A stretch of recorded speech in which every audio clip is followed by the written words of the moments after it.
Okay, shall we? Yeah. Hari Om, Hari Om. Okay, today is perhaps one of the most famous of all shlokas of the Gita. And of course, it is a beautiful shloka.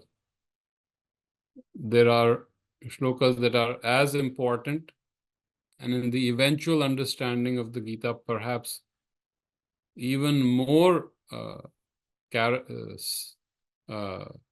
representative of the eventual darshan, or the vast darshan of the Gita. Although we can never say one shlok can represent the Gita. But at least in popular mind, this is one of the most important shlokas. And so very briefly, let's try to understand it. Karmanyavadhikaraste ma phaleshu kadachana ma karma phal hetur bhuhu ma te sangostva karmani. So the sandhi after bhu becomes the visarga becomes the ar sound before ma. But when we do the patha, the sandhi becomes separate. So we have to separate the two padas, and it will separate at bhu. So we just have to remember that. And actually we can see that in the anvaya or the padacheda very clearly. So let's try to break this into words that we can understand. And as you get better and better in Sanskrit, then we can start talking about the fundamentals of how to break a shloka. So the verb, there is no actual verb in the first line, but the implied verb is asti, is. So, and remember, adhikara is your prathama vibhakti, or what is called in English nominative, or karta. In Hindi, we call it the karta. So adhikara is the karta. Karmani is the word. Karmani means in karma. That is the seventh saptami vibhakti. Karmani. Karmani eva. Eva is emphasis. Whenever you come to eva is emphasis. Karmani eva adhikara te. Adhikaraha. That adhikaraha, the visarga becomes sa sound. So in karma, karmani, eva means only, or emphasis, adhikaraha, te is yours. It's shashti or shashtami vibhakti, the sixth vibhakti, which is called genitive, which is ownership, possession. So your right is in karma, with emphasis. Ma is no. Here ma means no. For example, if you offer someone tea in Sanskrit and they say mastu, ma is no. Ma astu, mastu. If you are talking to someone who says Sanskrit. So ma phaleshu kadachana. And phaleshu is again saptami vibhakti. Phal, when it becomes eshu, and whenever eshu comes, deveshu, in deva, in multiple devas. Phaleshu, in multiple fruit. So karmani is singular, phaleshu is plural. Ma phaleshu kadachana. Kadachana again is emphasis. So definitely not in the fruit. Okay. Chana is kada, as you know, yada, kada, tada. That's kada chana. So chana, whenever we put chana, is a possibility. So kadachana is a very interesting word. Kadachita, kinchita. So kinchana, these are different words that are used in Sanskrit. So kadachana would essentially mean at any time,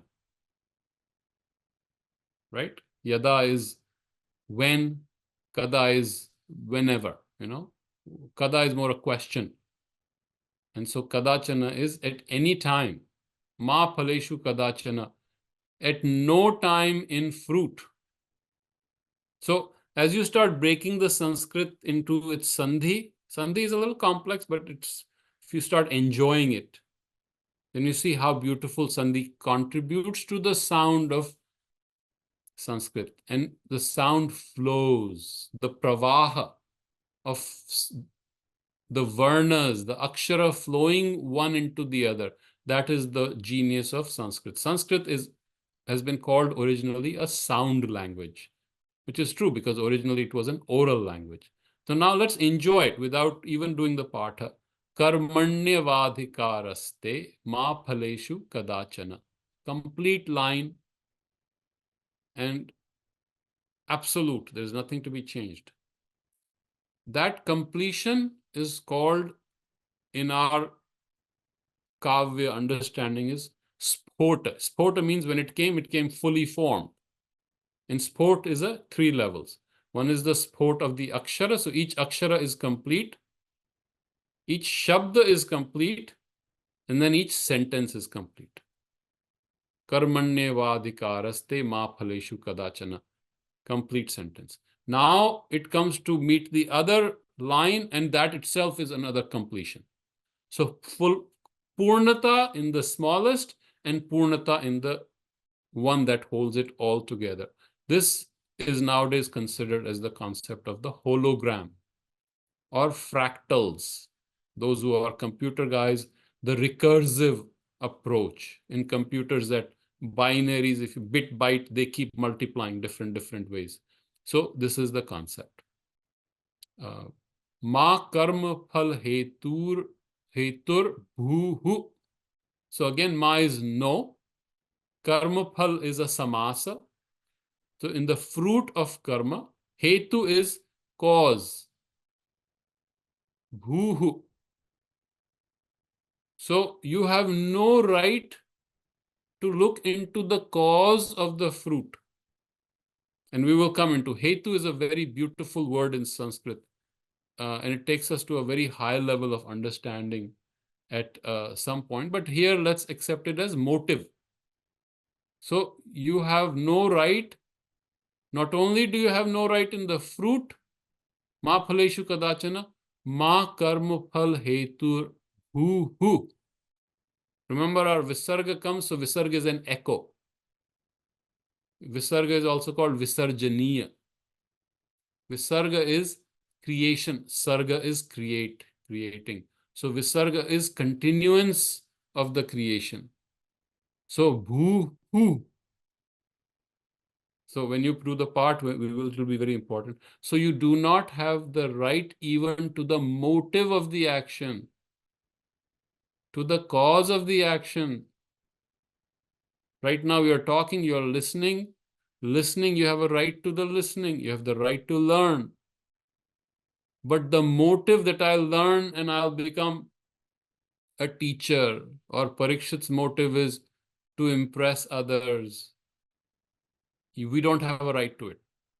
So we let go of the rights. Immediately, right now, we let go of all those hetus, if I can translate hetu into English. All the motives we drop right away. Ma te sangostva karmani. Ma again is no. So he has 3 negatives. Look at that. He gave you a complete first. This is what your right is. And everything else that is around it, nope, you don't have a right to it. And we will talk about it, even as in philosophy, what it means. Ma te, again te has come, is yours. Sangha. So it is sangha, that sangha, that visarga with astva and then akarmani. So astva is astu. Astu and when they become, the u becomes va. And now we will go back into that. Ya, ra, la, va. Remember, ya, ra, la, va are semi-vowels. So, u is connected to va. I is connected to ya. Ri is connected to ra. Ya, ra, la, va. So these four semi-vowels are connected to four vowels. So whenever I changes to something, it will turn into ya. I and ya are close. Ri, rishi, the ri in rishi, and ra, yara, lava, ra and ri are close. See how beautiful they have brought these together. U and va are close. So when there is u and when there is a sandhi, u will turn into a va sound. Yara, lava, and ru. There was a sound in the Vedas, ru or ri, that becomes la. Nowadays, we don't use that. In fact, that la also becomes a different kind of la, and that's not a typical la, but then there are variations. And original pure Sanskrit has lost some of its sounds. Hopefully someday, as you master Sanskrit, you will bring back those sounds. So la, is a very beautiful sound that modern classical Sanskrit has lost. But nor do you have a right in inaction. Ma te sang astu akarmani. Akarmani means not only do you not have a right to the fruit, you do not have the right to the motive of the action, you do not even have the right to not act. So we have discussed the 11 layers of that Gita works under, right? 11 layers. And this is just my play on it. I'm sure very subconsciously, these sounds work in different ways. On a very superficial level, not superficial, but on a surface level, Sri Krishna is telling Arjun why he should fight the war. Simple, practical matter. So he says, Arjuna, you have a right to fight the war. In this shloka, that's what you would read. You have a right to fight the wars. Don't worry about the results, who dies, who doesn't die. You don't even have to worry about the cause and the motives of the fight. And nor you don't even have a right to inaction, means I'll sit home and I'll go to the Himalayas. He has taken away everything away from Arjuna. Arjuna, you can only fight. This is the place and position you have been brought into. This is your Swadharma. This is what the divine is telling you. This is your Swarupa. This is your dharma outside. This is your dharma inside. You fight. And forget thinking about, very nicely he's saying, stop thinking about all these extraneous things. What will happen? Who will die? What was the motive? Can I sit back and just withdraw from it? You don't have a right to it. So on a very practical, pragmatic level number one, external level, he takes away all excuses. He takes excuses away. Everything, no distraction, just fight. Forget everything else. But for us who want to do yoga through this, it has a far bigger meaning. And for us, as we do, even right now, as we do karma, our only right is to do our karma with all our bhava, all our bhakti, all our energy, totally doing it right now.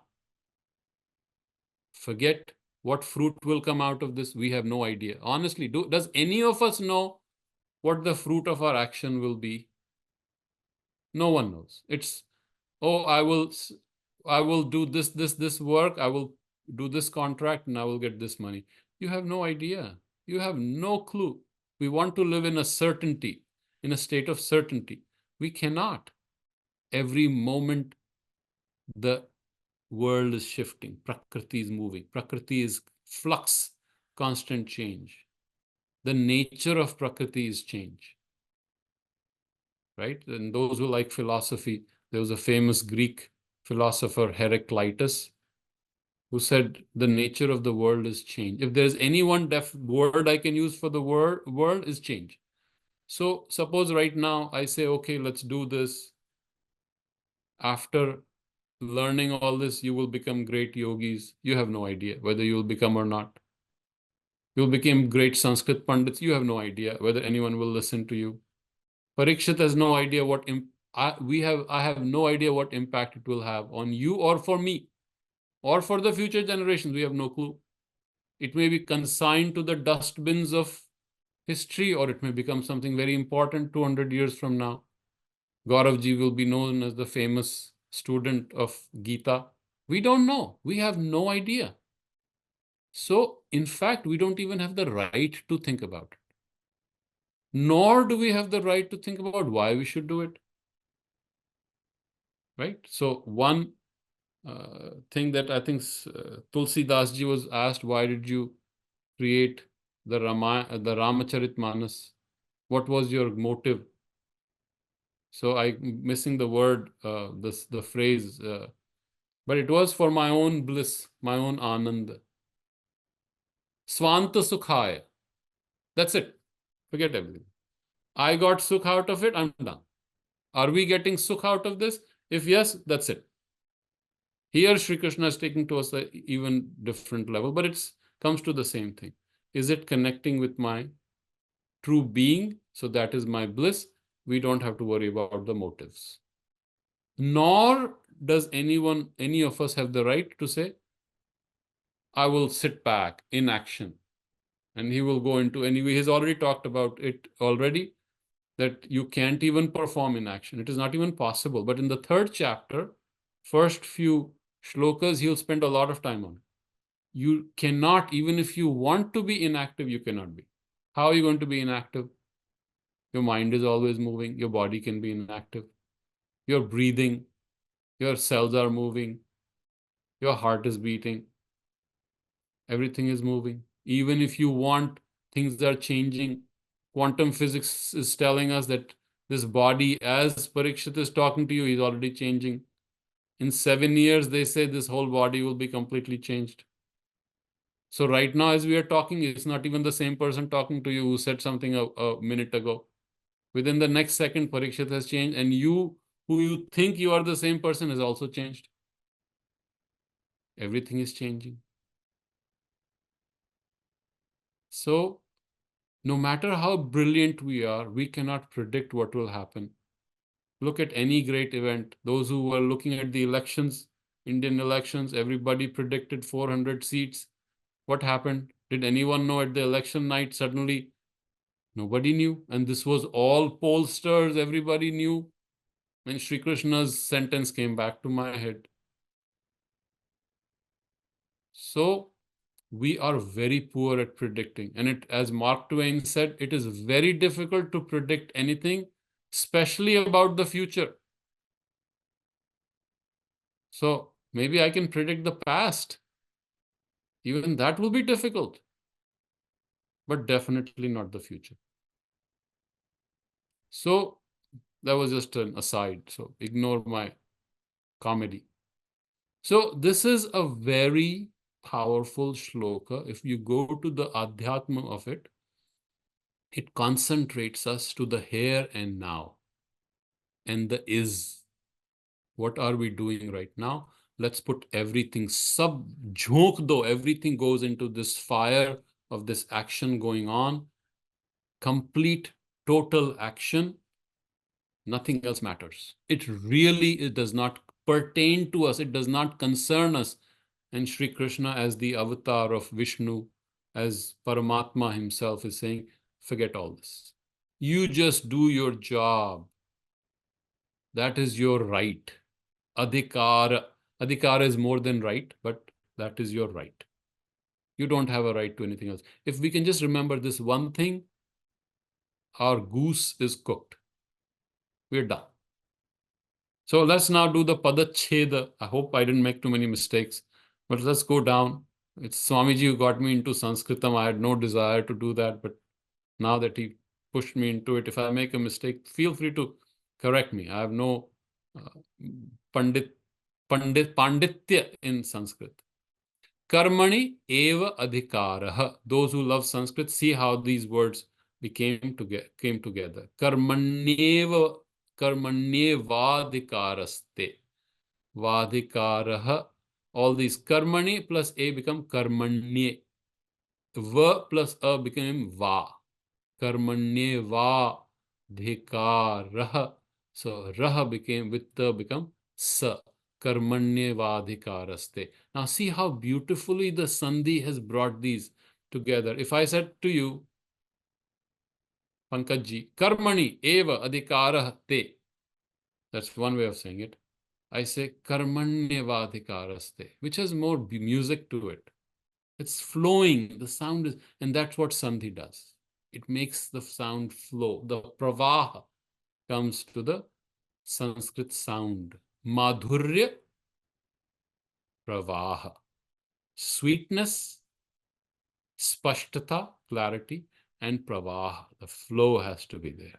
It has to be smooth. That is the requirement of Sanskrit kavya. Nowadays, in modern poetry, we break sound, but here it was a flow. Ma phaleshu kadachana. So far, so good. Ma karma phal hetur bhuhu. The after hetuhu becomes sound. Ma karma phal hetur bhuhu. Ma te sanga. Sanga is connection. Now, Gita uses the word sang as a positive sanga and the negative sanga. When you are connected to bad things, sanga is not a bad thing as such. If you're connecting to the divine, that's good. If you're connected to external things, that's bad. Te sanga is connection, astu akarmani. So you cannot be connected to inaction. Basically, he's telling Arjuna, don't be attached to inaction. You cannot be attached to anything. He will take that later to another level. Because you cannot be connected with all these things, then what's the point? Have equanimity. Whatever is happening has its own reason. Don't worry because you do not have the ability to calculate what is good and what is bad. So to be able to live in that state of uncertainty and to revel, to enjoy not knowing. What do you enjoy the most in life? Suppose you go on you go on this raft, those who like rowing or those who like hiking. Do you want to know what you're going to see beforehand? You want to know that for sure, everything, every step, I'm going to have this? No. That is the joy of hiking. That is the joy of a game. Cricket, we play cricket. We have no idea what's going to happen. That's why everyone is so excited. We don't know. T20, next ball, the whole game will change. One's googly and everyone is totally gone. One match turns on one ball. It's a very beautiful example. So that uncertainty, being in that uncertainty with only right in our action, we do not know what the next moment will bring. That gives a great joy. That is fun. That is exciting at many levels. And that is why inwardly, the moment you realize everything is changing, including you, a state of calm happens. You don't even know what is good and what is bad. You don't know if 400 par not happening is good or bad for India. Maybe it was a bad thing. Maybe 293 is a good thing for India. We don't know. So, knowing the limitations of our mind, we go to a deeper level of existence, a deeper level of seeing. Intellectually also you realize there's no point. Okay, so let's go to, so Padached was okay, I get a pass mark. Let's read Sri Aurobindo's beautiful translation. Thou hast a right to action, but only to action. And that eva is beautifully translated into English. Because remember, translation can be different ways, right? Thou hast a right to action, but only to action, never to its fruits. Let not the fruits of thy works be thy motive. And I can't read that. Neither must there be in thee any attachment to inactivity. So how beautifully this shloka captures one aspect of complete action. And Krishnamurti talks about it later, those who like Krishnamurti. Total action, total attention. Krishnamurti constantly beats his students or even in his Rishi Valley. Total attention. Whatever you're doing, give it everything you have. Don't hold back. And that giving of everything, that total attention is the transformation. That yoga happens right now. If I'm listening to you with total attention, if I'm listening to this sound that is coming, as long as I don't attach myself to it, that is a total attention. Immediately something changes. Your consciousness has changed. You're at a different level. So Sri Krishna is taking us to a different consciousness in practice. And that is the beauty of the Gita. It is making us practice by subtilizing, making our thoughts subtle, making our understanding, insight subtle, because buddhi is very important to Sri Krishna. Sri Krishna is not rejecting buddhi. Blind bhakti, blind faith is not important to Sri Krishna. Understanding, vision, sight, seeing it for what it is, that pramana of sakshatkar, of seeing it directly, pratyaksha, that is important to Sri Krishna. That is important to everything that we do in our yoga. So the moment we start seeing these things intellectually, suddenly all the veils fall off. And then life becomes very simple, very direct, very clear. Okay, so let's go back up a little bit. Padacheda we did the Anvaya, I think essentially, and transliteration. Okay, so if you want to do the part by Swami Brahmanandaji, we can play that. कर्मण्येवाधिकारस्ते मा फलेषु कदाचन मा कर्मफलहेतुर्भुः मा ते सङ्गोऽस्त्व कर्मणि. See how beautifully his voice vibrates. That's why I love the man. Absolutely. I don't know who he was, but I just love the sound. It doesn't, right? I have no right to knowing who he was. I'm only kidding. But what a beautiful rendition. Just the sound carries the vibration. So does anyone want to do the part today? Anyone interested? I think Aviralji had a comment. I missed that. Let me see if I can. Yeah, Aviral had a question. Yeah.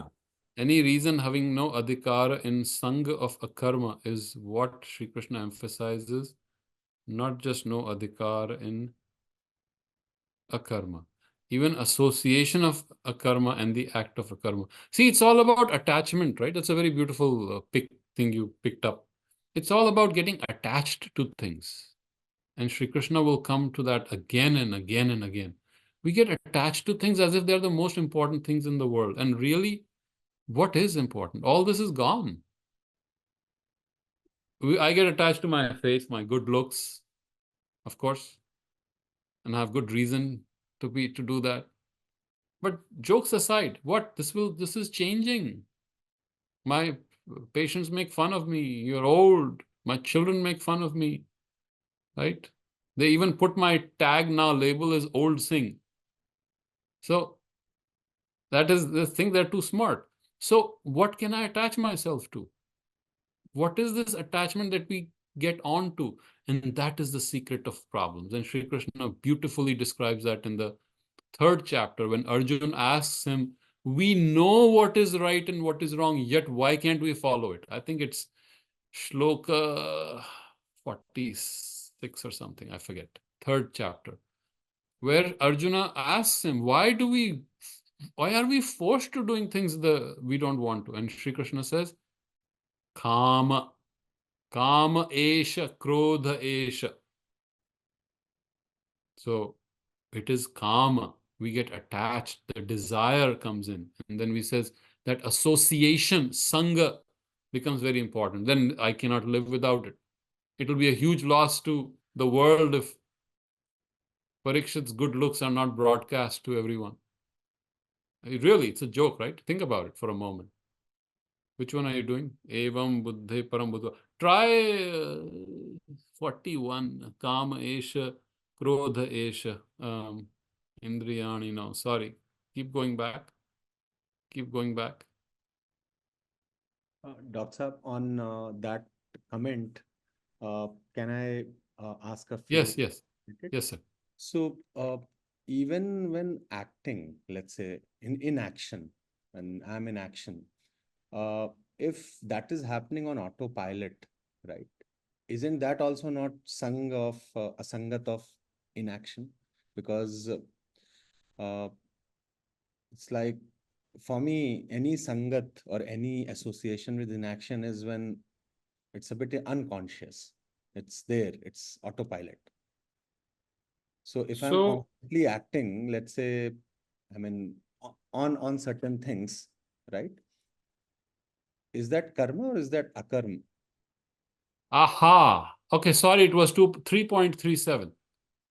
That's a very deep question, Viralji, and Sri Krishna himself answers this. Gehana karmano, what is that? Gehana karmano gati is a very beautiful phrase he uses. It is very deep, how deep karma goes. 3.37. Kama esha krodha esha rajo guna samudbhavaha. Mahashano mahapapama vidyena meh vairinam. So kama is what gets you in trouble. Rajoguna, the desire to hold. Mahashano. Mahashana is that which eats everything. Ashana is ash. Ash is an old Vedic word, sound. Asha is to hold, to grip, to take hold of. From which comes the word Ashva, by the way. Ashva is vital energy, pranic energy. So when the Rishi is asking for Ashva from the Devas, he's not asking for horses, he's asking for the energy. The Rajoguna, he's asking for it. When we do Anashana, Ana Ashana, we don't eat. So Asha is the force, the power, the knocking. So Mahashano is that which will eat everything. Think about it. Have you ever satisfied a desire by feeding it? So it's like a fire. If you put things in a fire, you think it will go down? No, the fire will keep growing. Mahashano, that which will eat everything. So this is the root of the problem that Sri Krishna talks about. I don't know why I got into Shloka 3.37, but coming back to your question is a very deep question. The things that we do unconsciously, is it a karma? Is it su karma? Or is it vi karma? What is the difference between su karma, akarma, and vikarma? Gehna karmano gati, that is the phrase, I think. If I'm wrong, please correct me, because you can fact check me anything I say. But Gehna Karmano Gati, I think that comes also in the 3rd chapter later. And feel free to correct me. I have no adhikar on being right always. I'm happy being wrong at times. Though it doesn't happen too often, but once in a while, if it happens in a year, it's okay. Again, jokes aside. So, what is subconscious action? Is it karma or is it akarma or is it vikarma? Very deep question. And then you have to ask the question, who is doing this action? So you say, I am doing unconscious action. Then I'll ask you, who is this I who is doing unconscious action? Is this I conscious or unconscious? Are you saying this I is also unconscious? Then if you say this I is also unconscious, then you have to include a lot of unconscious things.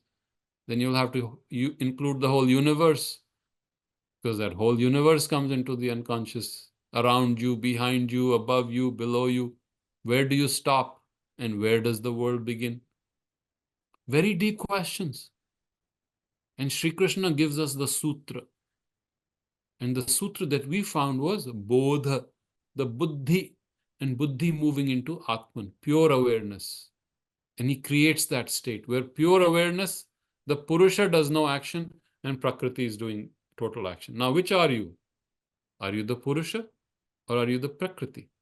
Now, initially, Sri Krishna, to confuse the bejesus out of us, says we are the Purusha, we are the Dehina, who lives in the Deha.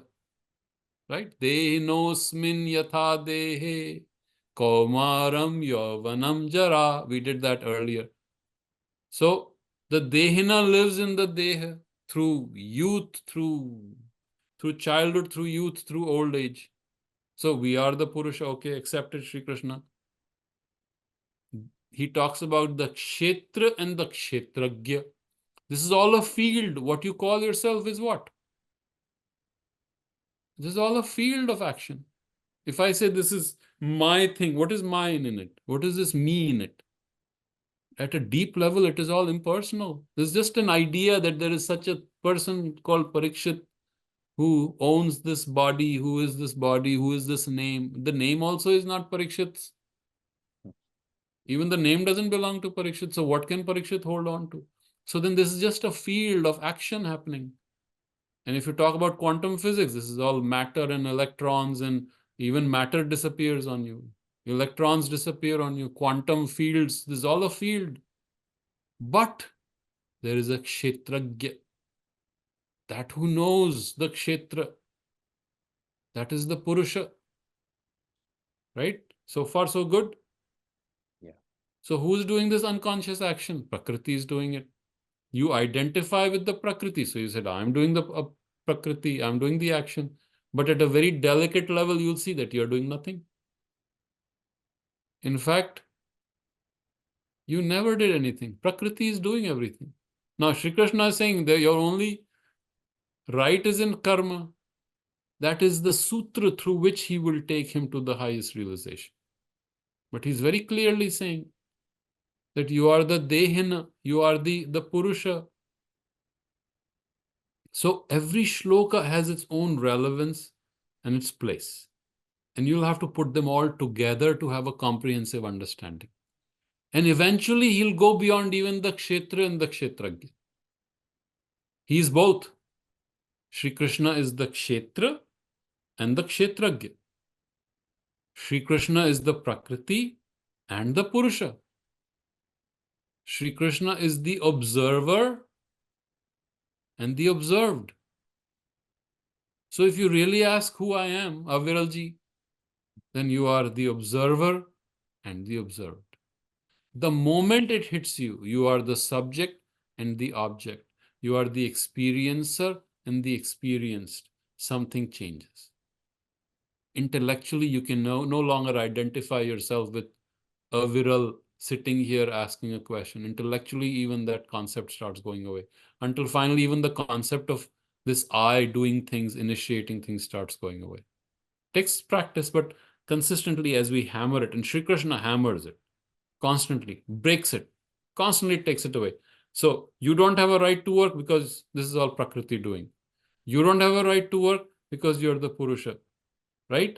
But then you don't have a right to inaction either. So come back to work. Your only right is a right to work. What is it, Sri Krishna? Then he'll take us to a higher understanding. So every time he does this, he takes us to, and he almost like plots the next question for us in a very nice way. The genius. He plots the next question that will come from us, so he can tell us more about what the reality of the universe is. I hope that answered your question somewhat. Yeah. So it's very difficult to say that you are doing work unconsciously, because then I'll ask, who is this I doing work unconsciously? But this is just a sutra. So from what I can say is, our work, don't go into a karma. I'm not going to do anything. Right? That is a karma. Don't go into vikarma. What is vikarma? Is attaching the source of action to something that you cannot attach to. That is vikarma. Right? If I say, I'm doing the work, then Sri Krishna says that's vikarma. Why? Because I'm not doing the work. So attaching the actor with the action incorrectly is vikarma.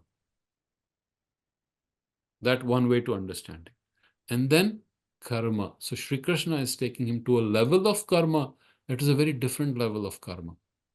Doing karma as a non-doer.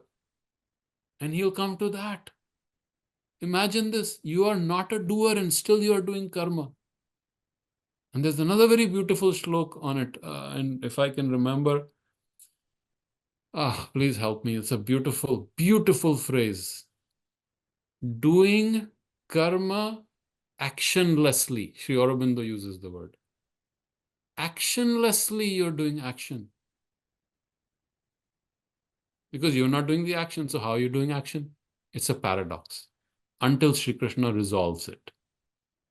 But right now, you cannot leave the work. Right now, you have to do the work. Until you understand, he'll make you understand. But you have to do the work. You have no right to non-work, non-action. You have no right to even think of the fruit. You have no right to think of the causes and the motives behind why you should do it. You're doing it, do it. With all your kaushal. And he'll talk about how that kaushal comes. That is your yoga. Through that yoga, you'll understand that I'm not the doer. Sri Krishna is the doer. Eventually. And then a different understanding comes. I hope that is this whole Gita is into karma. The whole Gita can be considered as a manual of karma. In fact, Sri Krishna is the first great teacher in our Sanskriti who put so much emphasis on karma. And that is why people get confused totally. And that's why some people think that the karma that Sri Krishna wants us to do is social service. There are people who have said this. Great, great people. Bankim Chandra Chatterjee said, see, Gita is a manual for action. I think he quoted this shloka and said, just do the action. Don't worry about what happens. No, hold on.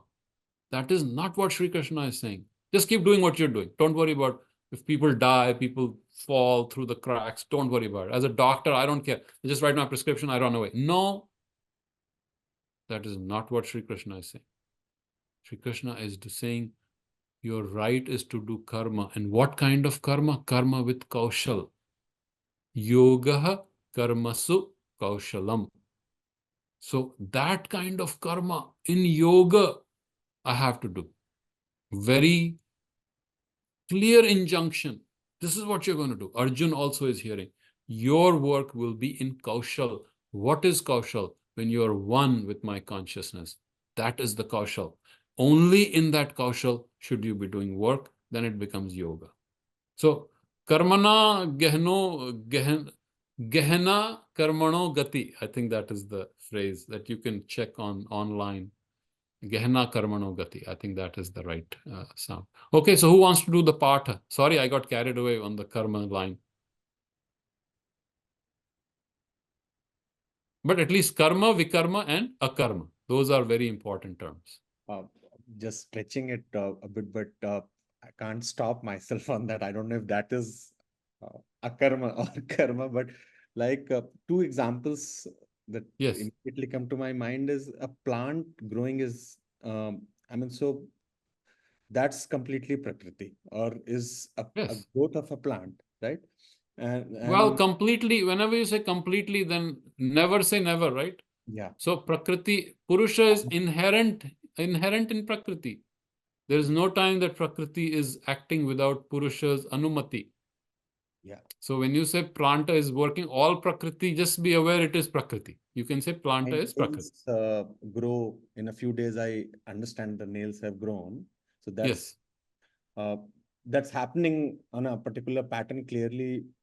I don't know if the body has any specific, I would say, participation in making that happen. So Yeah, physiology. It's and physiology.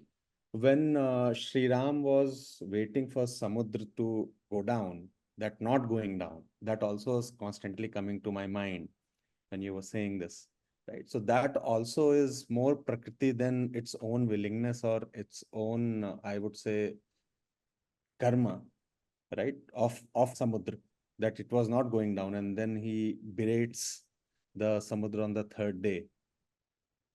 I don't know if you relate to that, Doc Saab, but I mean, that also is more Prakriti, right? So, why berate? And how does that change eventually? I don't know. You can So, skip this question if it's unrelated. right. So what we are bringing levels, different paradigms together, right? Sri Rama, who Sri Rama? Sri Rama as the protagonist, as the fighter who's going there to save it. On one level, it is a hero, a man going to save his wife from someone who has abducted her. This is the story. Obviously, it is not the exact incident. It is itihasa. Someone, Valmiki ji, put it together, right? So you can see the bhava, the beauty. Sri Rama did that as a hero, as a human figure. Sri Rama is a human figure. See, what we do is we constantly impose our demands from an avatar on the character of the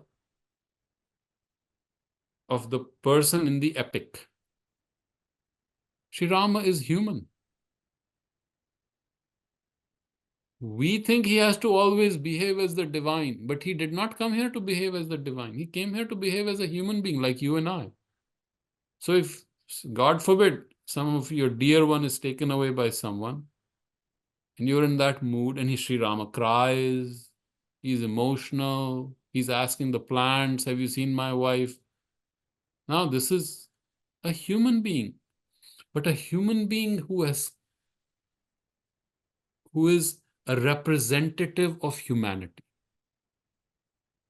And the concept of avatar is something that descends. A different consciousness is there in him to do a specific thing on earth. Right? That is the concept of avatar. Something needs to be done, so the divine takes that nama rupa and does something. But that doesn't mean Sri Rama has to be conscious of that all the time.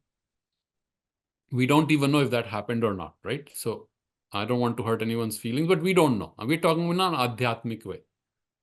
But Rama is an avatar of sattva. Nobility, order, harmony. So you should not expect him to behave from a very, detached level. He's there for sattva. He's there to establish sattva. Sri Krishna is a different avatar, brings a different consciousness. So he acts from that different consciousness. He lives in that different consciousness. Right? So it's a different level, different yuga, different dharma.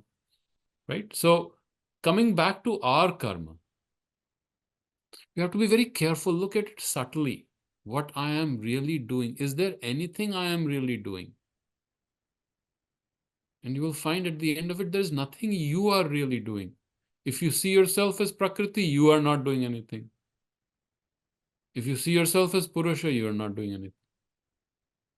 If you see yourself as Sri Krishna, still you're not doing anything.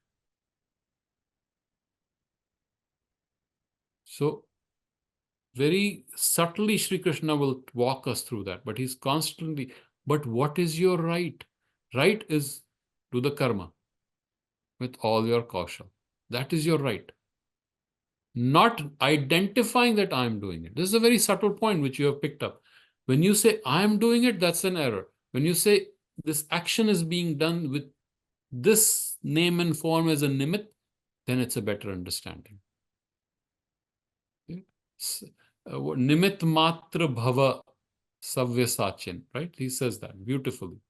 So you are not doing anything at any point, and Shri Krishna constantly will tell you, you're not doing anything. You're not killing, you're not killed, you're not dried, you're not burnt constantly. Well, whether you see yourself as Prakriti, as Purusha, you're not doing it. That whole illusion of being the doer is one thing that Sri Krishna takes away. Sorry, I got carried away, but this is a very important point that you picked up. You want to do the Patha? We may not have much time, but let's do the Patha. Who wants to be the victim today? All right, Jiten. Then I saw two hands. Pura bhav se, put all your passion into it. Karmanyevadhikaraste ma phaleshu kadachana ma karma phale hetur huhu ma te sangost karmani. Okay, let's break it down. Karmanyevadhikaraste. Say that. Karmanyevadhikaraste Ma phaleshu kadachana. Pha, not fa. Fa is Urdu. Pha is ma phaleshu kadachana. ma phaleshu kadachana Now you got the rhythm. Ma karma phal hetur bhuhu. ma karma phal hetur bhuhu Ma te sangostva karmani. Mate sangostva karmani. Beautiful. You got it. Very nice. Who else wants to do it? I saw another hand. Hemant ji, chalo, let's have some bhava into it. Passion. Okay, let's it. कर्मण्येवाधिकारस्ते मा फलेषु कदाचन मा कर्मफल हेतुर्भू मा ते Bhoo-hoo. गोस्त कर्मणि भूः। Yes, very good. Ma karma phal hetur bhoo-hoo. Ma te sangostva karmani. Now you got the swing of this of the shloka. Anushtup. So remember, your voice will go up and up at the first and third, and go up and down in the second and fourth. Okay, I think I don't have any questions of myself. So if you have any questions, please feel free. Pankaj sir, No. you got raised hand. Yes, sir. Pankaj also raised hand. Pankaj ji, chalo, let's see you do the part. कर्मण्येवाधिकारस्ते मा फलेषु कदाचन मा कर्मफलहेतुर्भुः मा ते सङ्गोऽस्त्व कर्मणि. Beautiful. Beautiful. I think you're getting good at it. I mean, I hear that you're getting the sound of it. So Makaranji asked a question, very important question, that do you say that Ashva is related to Shana? No, the sound Asha. And I think Sampurnanand Mishra ji, if you can find that article, there's a very beautiful article on medium.com on Ashva. And I read it 3-4 years ago. And he takes the root Asha and how that root became several words. And what does the sound Asha mean? So from the sound Asha, according to at least Sampurnanandji, came the word Ashva in the Rig Veda, and other words like Ashri, Ashni, and then of course Anashana. These are all. So Asha means to hold. It's a vital thing. It's to take a hold of or to grip. And then it obviously connects with food because you're taking something and absorbing it. Or it comes in even the thunderbolt of Indra, I think it's called Ashni or Ashri. And then even a stone, if you use it as to hit, it is used, the same word is used. So if you can find that article on medium.com by Sampurnanandji on the sound Asha, then that explains how Asha is related to Ashva and related to different Asha sounds that have come in Sanskrit. I think yes, go ahead. Where this thing looks very odd, this shlok we've heard so many times, but he says you don't even have the right to the motive, So Yes. say, for example, I want to travel to Goa. So Yes. obviously I will book a ticket to go to Goa only, So there has to be an objective to do whatever you're doing. It's so hard to think in no objective. Yes. Yeah, so that is a very, Sri Krishna also remembers your two paradigms. One is a very practical paradigm and there is a very adhyatmic paradigm. When I say that, technically they're not correct, but just for understanding. So, doing action actionlessly, realizing that you are not the doer. And this concept will come later, kartavyam karma. Action that has to be done. Remember that. Shri Krishna tells us, kartavyam karma, action that has to be done. He's not saying you are doing this action. Action that has to be done. So, obviously there's a motive. What is Shri Krishna's motive? Arjuna has to fight the war. There's a motive. The realization that Arjuna has to have Right from the beginning, he's not the doer. He cannot kill, he cannot be killed, he cannot burn, he cannot be burnt, he cannot be dried. He's been there forever. He's the Purusha. He's not the doer. But realizing that you are not the doer and still doing the action, is that possible? Jiten has to go to Goa. Kartavyam karma. That work has to be done. Who's going to do it? Thank you, Jideshri. Thank you for sharing it. I think we will go over that article very briefly. Who is the doer? Are you the doer? Or is there action that needs to be done? That needs to happen? Two different things. Very important. Parikshit has to speak in this podcast. Or this podcast has to be done. Now there's no Parikshit involved. It's not in my head. It's not playing in my head anymore. I'm going to do it. I'm the greatest gift to mankind, right? After sliced bread, right? So the different frame of reference. This action has to be done. Now who's the doer? You're not the doer. Action has to be done. Does that make sense? Just a little dialing down of me and dialing up of the action. Because of the language, but he says karmanyavadhikaraste. Look at how beautifully it is phrased. Karme adhikar is the noun. Your right is karma. That's it. Your adhikar is karma. You have no other adhikar. Adhikar. You don't even have a right to ask for a fruit. Whether you end up in Goa, suppose the ticket, you do the ticket and flight is cancelled. Now you're all upset. Oh my God, what is Modi doing, or what is Rahul Gandhi doing? Oh, geez, No. Because you are not the doer. Suddenly the world changes. This action has to be done. Now, how will that knowledge come? Because then insight starts opening. Then the Swadharma comes. What is the Swadharma of this name and form called Parikshita? What is the Swadharma of this name and form called Jiten?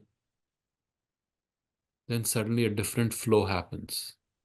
Then that energy, without getting tagged as Jiten, starts flowing naturally. Does that make sense? You free yourself from this falsehood that you are a name and form. Who gave you this name Jiten? My parents. Yeah, it's not yours, is it? If they had called you John, I'm just making it a little. So what? Is it the same thing? You are Jiten. Oh my God, that's the best, most beautiful sound in the world is what, Jiten? Is Jiten. For Parikshit, the most beautiful sound in the world, no matter what you may say, is Parikshit. Why? But it's not even mine. See how we attach. The sangha happens, the attachment happens at some point. The moment you realize I'm not the doer, yes, kartavyam karma, this has to be done. I do that. But I'm not the doer. If that understanding comes, suddenly the whole game changes. If that, we can hang on to the most subtle thing. Makaranji is saying something very beautiful. A note on the word Ashva.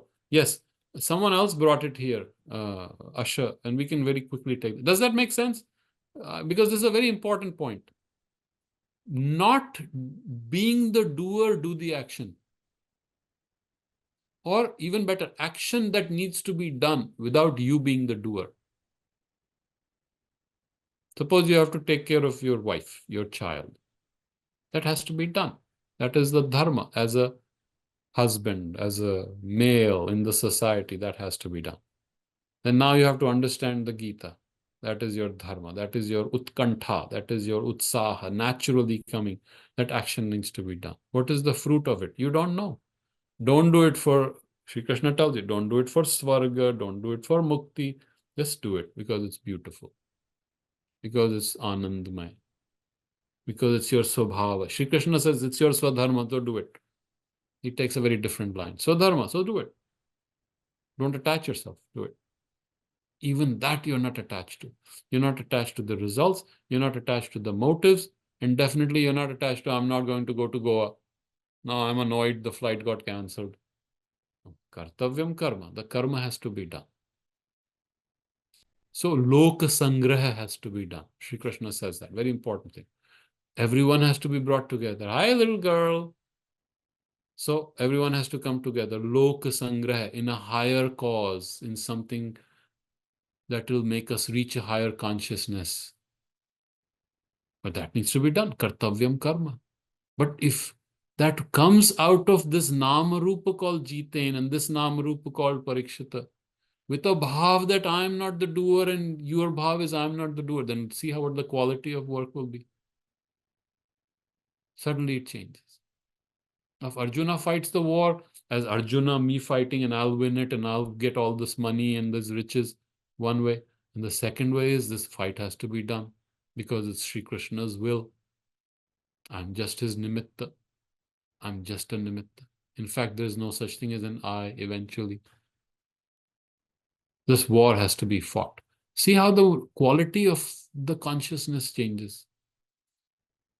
The insight is so clear. Your identification with this I is the problem. Sri Krishna will take that away. Because there is really no I. It's an illusion that there is an I sitting here somewhere inside, like men in black driving this person around. There's no such thing. There's no I inside you. Find it for me. Where is this I? No such thing. There's just an awareness that there is an I. It comes from the original bhava of Atman, but it's very distorted here. That original bhava of Atman, of Sri Krishna, being, self, that comes. But here it's distorted. You drop this and a deeper bhava comes. That is the whole wrong identification. You take the wrong identification and suddenly the world opens up. The whole universe opens up. Make sense? No? It's No, a little but difficult. We are identified with ourselves. yeah. That's okay. We drop the identification slowly. That's the one thing. If you can do, constant thing is I. Constantly ask, who is this I? What is this I? Find that I for me tomorrow and I'll buy you a drink. If any of us can find the I and bring it to me, none of us can. It's just a concept. It's an abstract. And we carry it all our life, we live with it. This I, and we die with the I, and there is no I. Gone. So if we can realize that it's an awareness that is kind of like a little vapor coming over objects and it's hiding what it truly is. It's just being aware of this identification with things that are not you. This body is not you. This mind is not you. This prana is not you. But you've identified with it. Suddenly you take that away. What happens? Where is this I? And just hold that I bhava. Aham bhava. Shuddha aham bhava. That is a very important thing in Vedanta. If you can hold that Shuddha aham bhava, that's a very beautiful awareness. That will take you to the high level. It is not a bad thing. But going deeper into that aham bhava. What is this aham bhava? That I've been carrying with this all these years and I don't know what it is. I'm attaching it to all the wrong things and it's not me. Even your I is not me. What the heck is this I? Go deeper into it. Shuddha aham bhava. Go into that Shuddha aham bhava. Live that for an hour and you'll be changed. You won't be the Jitain that we know. We never knew Jitain anyway, but you won't be the Jitain that we know. So anything on the chat if you want to have? Sorry, we couldn't do more of the past. Oh, someone shared that. Sampadananji, can you open that for us? Very quickly, I can go over it if you want. Those who like Sanskrit, if you want to do it, or you can read it. Yeah, beautiful article. I read it several years ago. I even quoted it. So Ashwa means horse. He goes down. Let's go third paragraph. Let's go to the third paragraph. Okay, here it is. Sorry. Go up a little bit. Go up second paragraph. So asha, which means to eat, to consume, to possess, to have, to obtain, to enjoy. So the word ashva derives from the root sound asha, dynamic force of life, of vital and nervous energy. And so Ashri is the Ashni is the thunderbolt of Indra. And Ashri is a sharp-edged weapon. And Ashman is a Ashman stone. You might have heard of it. So Ashni is the Vajra of Indra. So see the power that is there in the sound, Ash, life force. Anyway, I didn't want to get too much carried away. I think we are done for the day, so I won't torture you anymore. If you have anything Sorry, else, Doctor. yes. There's one Yes. last question from Prashant. Yes. Prashant, do you want to ask that? Yeah, I think it's thanks, Pankaj. Dr. P, my questions primarily when you mentioned about Anshana, subsequent to Ashwa, when you were explaining, right? You said you shouldn't feed the desire. That's the ultimate idea. You can't really. So when you do Anshana, which is like, is it a form of sadhana itself? Because Yes. because this kind of austerity, does it lead to making sure you're letting Prakriti act through you or a Purusha act through? Because at the end of the day, is it a karma, sukarma? I don't quite know, can't associate that, but it is an act of, it's a conscious act, so to speak, when you know. So the question So, is really about that. yes, beautifully you picked up. So Anashana in the deeper sense is not eating. I'm going to say something which most people will not like. Eating has nothing to do with Anashana. We make a mess of Anshana. It is to not feed kama. It is to not feed desire. Okay, Swati ji, namaste. Anashana is to withdraw from desire. Is to withdraw from feeding this fire. Just withdraw. See, that is a psychological movement. There's a subconscious and conscious movement coming together. It's a deep realization that I've been feeding this desire in 100 ways. We feed that. We keep feeding it all the time. Every little thing we do is full of desire. You pull away from that. That is Anshana. That becomes a yoga. In fact, that is a very important part of yoga. Stop feeding this desire. By understanding what the desire is, by understanding who has the desire, that is a subtle level of understanding. So, very briefly, that was my answer, but we can take this up. This is a very, very good exercise. Anshana is a very powerful exercise in Adhyatma. Goes at every level, mind, heart, prana, physical. And you can eat without and still be in Anshana. This is something that we feel is so relatable because in the lives we live, right, we kind of tend to feed the monster. Yes. So if we can withdraw from that, understanding that feeding this will not resolve it. Just that quiet withdrawal, just that understanding that there's nothing to feed. I'm not the feeder. I can never solve this. In fact, there is no I. Suddenly what happens to the awareness?